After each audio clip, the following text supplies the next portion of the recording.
Red టీవీలో మీ వ్యాపార ప్రకటనల కోసం ఈ నంబర్ ని సంప్రదించండి 6281747728.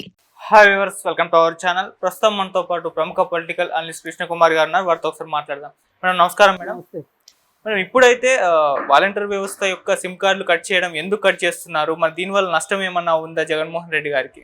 అంటే జగన్మోహన్ రెడ్డికి చాలా నష్టం ఇది. ఎందుకు నష్టము అంటే అసలు వాలంటీర్ వ్యవస్థను పెట్టుకున్నదే ఆయన రాబోయే ఎన్నికలను దృష్టిలో పెట్టుకుని ఈయన అందిస్తున్న పథకాలని ప్రజల్లోకి ఇబ్బడి ముబ్బడిగా ప్రచారం చేయడమే ఆయన లక్ష్యం. అసలు ఓటర్ల మనోభావాలు తెలుసుకోవడం, ఇతర పార్టీల గురించి ఏమనుకుంటున్నారు, మన పార్టీ గురించి ఏమనుకుంటున్నారు, అసలు మన పలుకుబడి పెరుగుతుందా తగ్గుతుందా, ఇవన్నీ తెలుసుకోవటం కోసమే వాలంటీర్ వ్యవస్థను ఏర్పాటు చేసింది. ఆ వాలంటీర్ వ్యవస్థలో ఎవరెవరైతే చదువుకున్న వాళ్ళు వచ్చారో వాళ్ళందరూ ఇదేదో గవర్నమెంట్ ఉద్యోగం కాబట్టి ఇది పర్మనెంట్ అయిపోద్ది అని చంకలు గుద్దుకుంటా వచ్చినందుకు వాళ్ళందరికీ జరగాల్సిన శాస్తి జరిగింది. 5 ఏళ్ల పాటు వాళ్ళతోటి డిగ్నిటీ ఆఫ్ లేబర్ అందాము కరెక్టే కానీ ఉండాలి, కానీ అనవసరమైన చాకరీలన్నీ చేయించాడు, కూలీ పనులన్నీ చేయించాడు. వాళ్ళు రైల్వే స్టేషన్లో పోర్టర్ల కంటే హీనం చేసేసాడు. ఇంకా రైల్వే స్టేషన్లో పోర్టర్లకి ఒక హక్కు ఉంటుంది. ఏంటి, వాళ్ళకు ఒక సంఘం ఉంది, వాళ్ళకు ఒక డ్రెస్ కోడ్ ఉంటుంది, వాళ్ళు డిమాండ్ చేసి తీసుకుంటారు డబ్బులు. కానీ ఈ వాలంటీర్లకు అదేం లేదు. వీళ్ళు అసలు బొత్తిగా నోట్లో నాలుగు లేని మనుషుల్లాగా చేసేసాడు వాళ్ళని. అయితే ఈ వీళ్ళని ఎలా పనిచేయించేవాడు అంటే ఐపాక్ సంస్థ ద్వారా ఈ సచివాలయ సిబ్బందికిను వీళ్ళకి మధ్యలో ఫీల్డ్ ఆపరేటింగ్ సిస్టమ్ అని చెప్పి ఒక సాఫ్ట్వేర్ పెట్టి వాళ్ళు చేసే పనులు వీళ్ళు పర్యవేక్షిస్తుంటారు. వాళ్ళకి ఏమైనా అనుమానాలు వచ్చినా లేకపోతే ఏమైనా అప్లోడ్ చేయాలి అంటే దీని ద్వారా సచివాలయ సిబ్బందికి వెళ్ళేటట్లుగా చేస్తారు. అంటే ఒక రకంగా సచివాలయ సిబ్బంది కింద వీళ్ళు పనిచేస్తున్నట్టు లెక్క, ఎవరు వాలంటీర్ వ్యవస్థ. ఇప్పుడు దాని ద్వారా వీళ్ళు ఏం చేశారంటే వైకాపా పార్టీ యొక్క గొప్పతనం గురించి, ఇలా స్కీముల గురించి, నవరత్నాల గురించి, ఇక అన్నీ వీళ్ళు నుంచున్నది కూర్చున్నది అన్నీ దాని ద్వారా సచివాలయ సిబ్బందికి సమాచారం ఇచ్చేదానికి వాడుకున్నారు. ఇప్పుడు దాన్ని కట్ చేశారు. దాన్ని కట్ చేసి వాళ్ళ సిమ్ కార్డులు పనిచేయకుండా చేశారు. ఇది ఏంటంటే కేంద్ర ఎన్నికల సంఘమే ఈ నిర్ణయం తీసుకుంది. ఇలా చేయకూడదు. ఇది ఏంటి అంటే ప్రభుత్వ పనితీరుని మెరుగుపరిచేందుకు కానీ ప్రజలకి ప్రభుత్వం ద్వారా పరిపాలన అందించడానికి ఉపయోగించాలి. కానీ వీళ్ళు ఉపయోగించింది ఎక్కడే అంటే వీళ్ళ పార్టీ ప్రతిష్టను పెంచుకోవటం కోసమే. అంటే ఒక ప్రైవేట్ కార్యక్రమం లాగా చేశారు, పబ్లిక్ ఫండ్ తోటి ప్రైవేట్ కార్యక్రమం లాగా చేశారు. అందుకని చెప్పి దాని మీద చాలా అభ్యంతరాలు వచ్చినాయి. సో అది కట్ చేసేశారు. ఇది ఒక రకంగా మరి వీళ్ళ మీద ఆశ పెట్టుకున్నాడు. పైగా ఇంకొకటి ఏం జరిగింది అంటే ఆయన మొదటి విడతలో ఎలక్షన్ జరిగితే గనక లాస్ట్ మినిట్ వరకు ఈ వాలంటీర్ వ్యవస్థ ఉండేది. అవును. ఇది 4వ విడతకి వెళ్ళేసరికి ఏం జరుగుతుంది, ఇప్పుడు వాలంటీర్ వాళ్ళు ఎవరు పనిచేయరు, వాళ్ళకి జీతాలు రావు, వాళ్ళు పనిచేయరు. కాబట్టి ఇప్పుడు ఆయనకి సగం చెయ్యి నరికేసినట్టే కదా.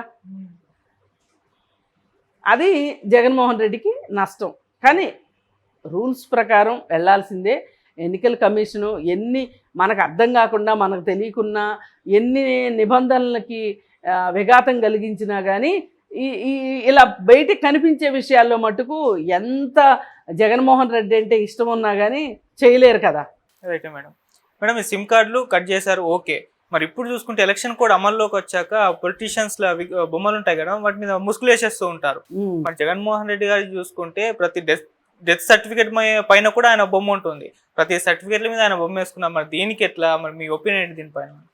అంటే ఒక రకంగా ఏం చేయాలంటే మామూలుగా ఏం చేస్తారంటే ఎన్నికల కోడ్ రాగానే ఎవరెవరైతే నాయకుల బొమ్మలు ఉంటాయో ఆ నాయకుల బొమ్మలన్నిటికీ ముసుగులు వేసేస్తారు. అంటే వాళ్ళ మొహం చూస్తే వాళ్ళు ఏ పార్టీ వాళ్ళో తెలిసిపోతుంది. కాబట్టి అది ఓట్లు వేసే దగ్గర ప్రభావితం జరుగుతుందేమోనని చెప్పి ఈ పని చేస్తుంటారు. సరే, మామూలుగా మనకి విగ్రహాలు ఓ మాదిరి విగ్రహాలు ఉంటాయి కాబట్టి మన దగ్గర ఉన్న క్రెయిన్లు కానీ నిచ్చెనలు కానీ అన్నీ ఒక 30 అడుగులకు సరిపడా ఉన్నాయి మన ఆంధ్రప్రదేశ్ రాష్ట్రంలో. కానీ పలమనేరు ఏరియాలో ఒక వైఎస్ఆర్ బొమ్మ ఉంది, అది ఏకాఏకిన 60 అడుగులు ఉంది. ఈ 60 అడుగులకి ముసుగేయాలి. 60 అడుగుల బొమ్మకు ముసుగేయాలి అంటే వీళ్ళ దగ్గర క్రేన్ లేదు. క్రేన్ లేకపోయేసరికి ఇప్పుడు చిత్తూరు నుంచి తెప్పిస్తున్నారు, తమిళనాడు నుంచి తెప్పిస్తున్నారు ఆ పెద్ద క్రేన్ని తెప్పించి ఆ బొమ్మకి ముసుగేస్తారనమాట. ఈ బొమ్మలకు ముసుగులేసే కార్యక్రమం మొత్తం ఎవరి డబ్బులు? ప్రభుత్వం డబ్బులు. ఏ పార్టీదన్నా అవనివ్వండి, అది కాంగ్రెస్ పార్టీది అవనివ్వండి, వైసీపీది అవనివ్వండి, తెలుగుదేశంది అవనివ్వండి, జనసేన అవనివ్వండి, బీజేపీ అవనివ్వండి. కానీ నా ఉద్దేశం ప్రకారం ఏంటి అంటే, మీ బొమ్మలు, మీ పార్టీ బొమ్మలు మీ పార్టీ కోసం మీకోసం మీరు పెట్టుకున్నారు. ఇప్పుడు అసలు ప్రభుత్వం డబ్బులు ఎందుకు వాడాలి? వీళ్ళకి వార్నింగ్ ఇవ్వాలి, ఇగో ఇది డెడ్ లైన్, ఈ లైన్ లోపల మీరు మీ మీ పార్టీకి సంబంధించిన బొమ్మలన్నిటికీ ముసుగులు వేసేయండి. ఖచ్చితంగా ముసుగులు వేయాల్సిందే. ఓకే, అది కాంగ్రెస్ పార్టీకి సంబంధించిన వాళ్ళ నాయకుడు బొమ్మ అయితే కాంగ్రెస్ పార్టీ వాళ్ళు వేయాల్సిందే, ఈ వైసీపీ పార్టీకి సంబంధించిన వాళ్ళైతే వైసీపీ వాళ్ళు ముసుగేసుకోవాల్సిందే, అది వాళ్ళ ఖర్చుతో వాళ్ళు చేసుకోవాల్సిందే. లేకపోతే ఎక్కడ పడితే అక్కడ, ఎక్కడ ఖాళీ స్థలం కనిపిస్తే అక్కడ బొమ్మలు పెట్టేసేసి నానా గందరగోళం చేసేస్తున్నారు. ఈ బొమ్మలు చూడలేక చచ్చిపోతున్నాం. పైగా ఇప్పుడు ఈ ముసుగులు వేయడానికి ప్రభుత్వ ధనం, ఇప్పుడు అందరూ ఏడుస్తూ ఉంటారు కదా చాలామంది, సంక్షేమ పథకాలకు డబ్బులు ఇచ్చేస్తున్నారు, సంక్షేమ పథకాలకు డబ్బులు ఇచ్చేస్తున్నారు, మేము చాలా కష్టపడి ట్యాక్స్ పేయర్స్ మనీ అని చెప్తున్నారు. మీ ట్యాక్స్ పేయర్స్ మనీ ఈ గంగలో కూడా కలుస్తుంది, ఇది కూడా చూసుకోండి కొంచెం. ఇట్లాంటి వాటి దగ్గర ఖర్చు కాకూడదు కదా. ఏ రాజకీయ పార్టీ మీద ఆ రాజకీయ పార్టీ మీద వేసేసేయండి, ఆ భారం వాళ్ళే చేసుకుంటారు. పైగా ఇంతవరకు ఏ చరిత్రలో ఎవరూ చేయనన్ని సాహసాలు జగన్మోహన్ రెడ్డి చేశాడు ఈ బొమ్మల విషయంలో. Death certificate, birth certificate, property document, ఇలా ఈ డాక్యుమెంట్ అని లేదు, ఆ డాక్యుమెంట్ అని లేదు, ప్రతి డాక్యుమెంట్ మీద తన ఫోటో వచ్చేటట్లు వేసుకున్నాడు. ఆంధ్రప్రదేశ్ ప్రభుత్వం ముద్ర వేసుకుంటారు ఒక పక్క, మన భారతదేశానికి సంబంధించిన ముద్ర వేసుకుంటారు ఒక పక్కన. అంతేగాని ఫోటోలు వేసుకోవడం చూడలే ఇంతకుముందు. ఇప్పుడు ఈయన పిచ్చి పరాకాష్ఠకి వెళ్ళి ఆయన బొమ్మలు వేసుకున్నాడు. ఇప్పుడు ఆ డాక్యుమెంట్లన్నీ వాళ్ళ ఇళ్లల్లో ఉన్నాయి. మరి అది ప్రభావితం చేసినట్టు కాదా? పైగా ప్రవీణ్ ప్రకాష్ అని చెప్పి ఇంకో పెద్ద ఐఏఎస్ ఆఫీసర్ ఉన్నాడు, చాలా గొప్ప మనిషి. అసలు ఎంత గొప్ప మనిషి అంటే, జగన్ నుంచుంటే దండం పెడతాడు, కూర్చుంటే దండం పెడతాడు. అలాంటి జగన్మోహన్ రెడ్డి ఈయన విద్యాశాఖకి కార్యదర్శిగా వేశాడు. మనందరి కర్మగాలి వేసేసరికి ఆయన ఏం చేశాడు, నోట్ పుస్తకాల మీద, టెక్స్ట్ పుస్తకాల మీద, అన్నిటి మీద జగన్మోహన్ రెడ్డి బొమ్మలు ముద్రించాడు. ప్లస్ ఇంకోటి ఏం చేశాడు అంటే, ఈ నవరత్న పథకాలు ఉంటాయి కదా, నవరత్నాలు వాటికి సంబంధించిన వివరాలు కూడా వేశాడు. ఇప్పుడు ఏం చెప్తున్నారు, హెడ్ మాస్టర్లకు ఏం చెప్పారు, ఆ పుస్తకాలన్నిటికీ అట్లేయండి అని చెప్పారు. ఇప్పుడు ఈ పుస్తకాలన్నిటికీ అట్లేయాలి అంటే ఎవరు డబ్బులతో వేయాలి? ఇంట్లో వాళ్ళ డబ్బులతో వేయాలా, లేకపోతే స్కూల్ డబ్బులతో వేయాలా, లేకపోతే హెడ్ మాస్టర్ డబ్బులతో వేయాలా? అసలు ఈ విపరీతం ఏంటి? ఈ ప్రచారం పిచ్చి ఎక్కడ దాకా వెళ్ళిందంటే అక్కడ దాకా వెళ్ళింది. మళ్ళీ ఎక్కడ పార్కులో బెంచీలు వేసినా ఆ బెంచీలకి వైఎస్ఆర్ పార్టీ రంగులు. మరి ఆ వైఎస్ఆర్ పార్టీ రంగుల్ని మీరు ఏం చేయాలి? మరి దాని మీద కనీసం ఒక పేపర్లన్నా అంటించాలి. వర్షం వస్తే పోతాయి, లేదు అనుకుంటే తెల్ల సున్నమన్నా వేయచ్చు. పైగా ఆ బెంచీలు పెట్టించింది ప్రభుత్వం డబ్బులతో పెట్టించారు, రంగులు వేసింది కూడా ప్రభుత్వం డబ్బులతోటే. మరి అలాంటప్పుడు ఇప్పుడు ఈ రంగులు మళ్ళీ ప్రభుత్వం డబ్బులతో వేస్తే కనుక అంటే ఖజానా ఖాళీగా ఉందా? అంటే ఖజానాలో బాగా డబ్బులు ఉక్కావరా ఉన్నాయా? ఆ డబ్బులు ఖర్చు పెడదాం అనుకుంటున్నారా? మళ్ళీ వాళ్ళ అధికార పార్టీకి సంబంధించిన బెంచీలకి ఈ రూల్స్ వర్తిస్తున్నాయి. అదే ప్రతిపక్షంలో ఉన్న తెలుగుదేశం పార్టీకి ఇప్పుడు తాడేపల్లి దగ్గర పాత రోజుల్లో చంద్రబాబు నాయుడు ఆ నివాస గృహం దగ్గర బెంచీలు వేసి ఆ బెంచీలకి పసుపు రంగు వేశారు. పసుపు రంగు వేసినప్పుడు మీరు తెల్ల రంగు వేయచ్చు, తప్పులేదు. దానికి పసుపు రంగు తీసేసి తెల్ల రంగు వేసేస్తే అయిపోయేది. ఆ బెంచీలు ఎరగొట్టేశారు. ఇది ఎక్కడ న్యాయం? ఇప్పుడు ఎలక్షన్లు అయిపోయాక కూర్చోవడానికి బెంచీలు ఉండాలి కదా. మరి అంటే మీరు వేసుకున్న రంగులకేమో అసలు మమ్మల్ని అడిగేది ఎవడు అని చెప్పి నిర్లజ్జగా నిర్భీతిగా వాటిని అట్లా ఉంచేసేసి తెలుగుదేశం వాళ్ళవన్నీ ఎరగొట్టారు. అసలు ఇవన్నీ చూస్తుంటే ఇతని ప్రచార ఆర్భాటం ఎంతవరకు వెళ్ళింది? ఈ ఆర్భాటానికి ఖర్చు మన రాష్ట్రం డబ్బే. పైగా మన రాష్ట్రం కొత్తగా ఏర్పడిన రాష్ట్రం, అప్పుల రాష్ట్రం అయిపోయింది. మనం రాజధానిని కూడా నిర్మించుకోలేని పరిస్థితిలో మనం ఉన్నాం ఇవాళ.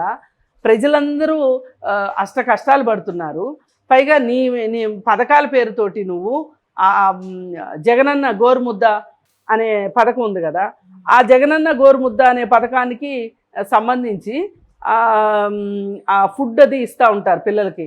ఆ ఫుడ్ ప్యాకెట్ల మీద కూడా ఈయన ఫోటోనే.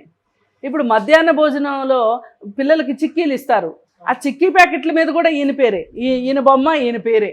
అసలు ఇదని కాదు అదని కాదు, అసలు ఆ వార్తలన్నీ చూస్తుంటే మనకి ఇంత ప్రచారం పిచ్చి, అది నిజంగా మానసికమైన జబ్బేమో అనిపించేటి. ఇంత ప్రచారం ఎవరు కోరుకోగా మేమైతే చూడలే రాజకీయాలు.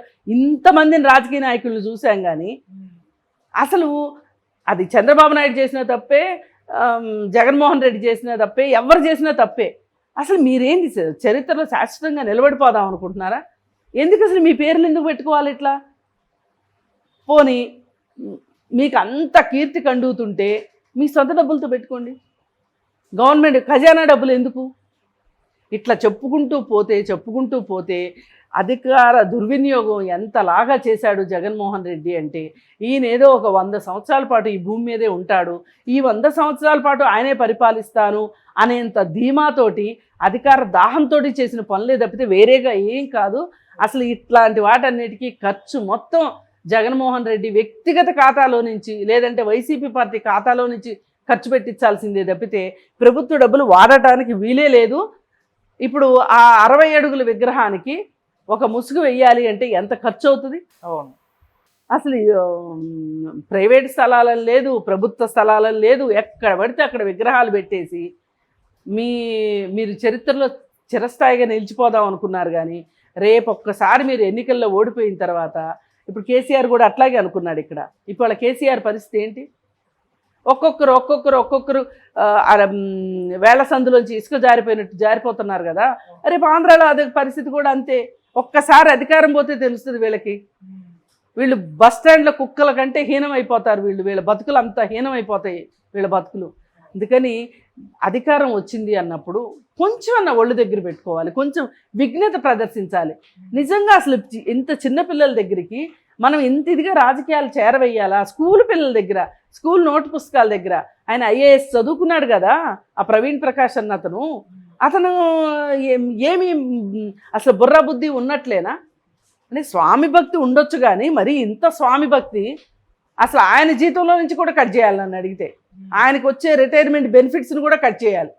అధికారులు తప్పు చేసినప్పుడు అధికారుల దగ్గర నుంచే వసూలు చేయాలి ఆ డబ్బులన్నీ. అది ఈ విధంగా చేయడం అనేది చాలా దారుణమైన విషయము.